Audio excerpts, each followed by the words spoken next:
চলতি জুলাইয়ের প্রথম ২৬ দিনেই প্রবাসী বাংলাদেশিরা দেশে পাঠিয়েছেন ১.৯৩ বিলিয়ন মার্কিন ডলার।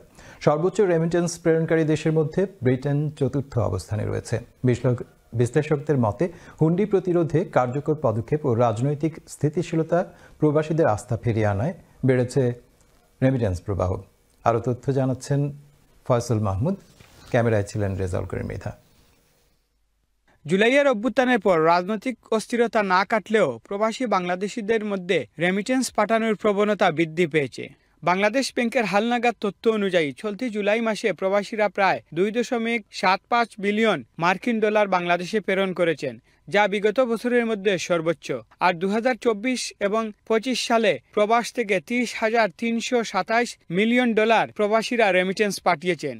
এর মধ্যে সৌদি আরব থেকে ২,৫৪১ মিলিয়ন ডলার, আমেরিকা থেকে ২২,২৩৭ মিলিয়ন ডলার, সংযুক্ত আরব আমিরাত থেকে ২,১৪০ মিলিয়ন ডলার ও ইউকে থেকে ১,৯৭০ মিলিয়ন ডলার প্রবাসীরা পাঠিয়েছেন। জুলাই আগস্ট পরবর্তী সময়ে খুব দ্রুত দেখছিলাম যে আমাদের রিজার্ভের পরিমাণ কমে যাচ্ছিল এবং আমাদের এক্সপোর্টের পরিমাণ কমে যাচ্ছিল।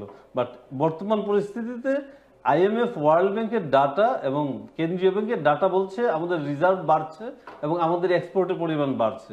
গত এক বছরে আমাদের যে রিজার্ভের যে ইরোশনটা হচ্ছিল ওটা থেমে রিজার্ভ ধীরে ধীরে বাড়ছে। সরকার ও কেন্দ্রীয় ব্যাংকের নীতিগত স্থিতিশীলতা এবং হুন্ডি প্রতিরোধে সরকারের সক্রিয় পদক্ষেপের জন্য রেমিটেন্স বৃদ্ধি পেয়েছে বলে এই মানি ট্রান্সফার কোম্পানির কর্মকর্তা জানিয়েছেন। গণঅভ্যুত্থানের পর আমাদের রেমিটেন্স আলহামদুলিল্লাহ ওটা বেশ পজিটিভই, ওটা ইনক্রিজ হয়েছে রেভিনিউটা এবং এটা দিনের পর দিন আরও বৃদ্ধি পাইতেছে, যেহেতু এখন টাকার রেটও সর্বকালের সেরা রেট বলা যায়, যার কারণে রেমিটেন্সের খরচটা কিন্তু আগের চেয়ে ওটা দ্বিগুণ পর্যায়ে চলে আসছে। তবে ডলারের বিপরীতে টাকার মান কমে যাওয়া ও পাউন্ডের বিপরীতে সর্বোচ্চ টাকার রেট হয় প্রবাসীরা খুশি। টাকা পাঠানি লাগে আরো উৎসাহিত হই, যদি টাকার রেট বাড়ে আরো ছাড়তে ইচ্ছা হয়। টাকার রেট হাই থাকতো বাট ইনফ্লেশন কম থাকতো। টাকার রেট বাড়লে তো অবভিয়াসলি অনেকে চিন্তা করেন যে বেশি টাকা পাঠাইবা, দেশ অ্যাকাউন্টে সেভ করে রাখবা। অলওয়েজ আমরা আশা করি রেট বাড়া থাকলে কাস্টমারের ফ্লো থাকে বেশি। রেমিটেন্স প্রবাহ বৃদ্ধির ফলে বাংলাদেশ ব্যাংকের বিদেশি মুদ্রা রিজার্ভে দেখা দিয়েছে ইতিবাচক প্রবণতা, যার ফলে বর্তমানে রিজার্ভের পরিমাণ দাঁড়িয়েছে ২৭ বিলিয়ন ডলার। এতে আমদানি ব্যয় মেটাতে সরকার কিছুটা স্বস্তিতে রয়েছে। বাংলাদেশের ব্যাংকিং ব্যবস্থা যে নাজুক অবস্থায় আছে, বিভিন্ন ব্যাংকে বিভিন্ন রকম সমস্যা আছে, বাট সব কিছু মিলে কেন্দ্রীয় ব্যাংক একটা রোবাস্ট পলিসি মেক করছে, যেটা দিয়ে ব্যাংকগুলো তার নিজের অবস্থান থেকে আবার তার পায়ে দাঁড়াতে পারে। এবং কেন্দ্রীয় ব্যাংক সুস্পষ্টভাবে এই তথ্যও দিয়েছে যে কোনো আমানতকারীর কোনো অর্থ খোয়া যাওয়ার কোনো সম্ভাবনা নেই। তবে রেমিটেন্স ও রিজার্ভ বৃদ্ধির এই প্রবণতা ধরে রাখার জন্য প্রবাসী বিনিয়োগ আরও বৃদ্ধি করার আহ্বান জানিয়েছেন এই ব্যবসায়ী নেতা।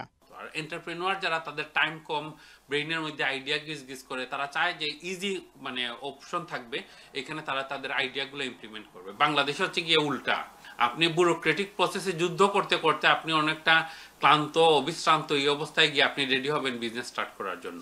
তো এই ব্যুরোক্রেটিক প্রসেসগুলো আরো সিম্পলিফাই না করলে, আরো ইজি না করলে, আরো স্ট্রেট ফরওয়ার্ড না করলে আমাদের পদে পদে এই স্ট্রাগলগুলো পোহাতে হবে। শেখ হাসিনা সরকারের পতনের পর বাংলাদেশে রিজার্ভ এবং রেমিটেন্স বৃদ্ধি পেলেও প্রবাসী বিনিয়োগের ক্ষেত্রে প্রবাসীরা আস্থার সংকটে ভুগছেন। Faisal Mahmud, channel S news, London.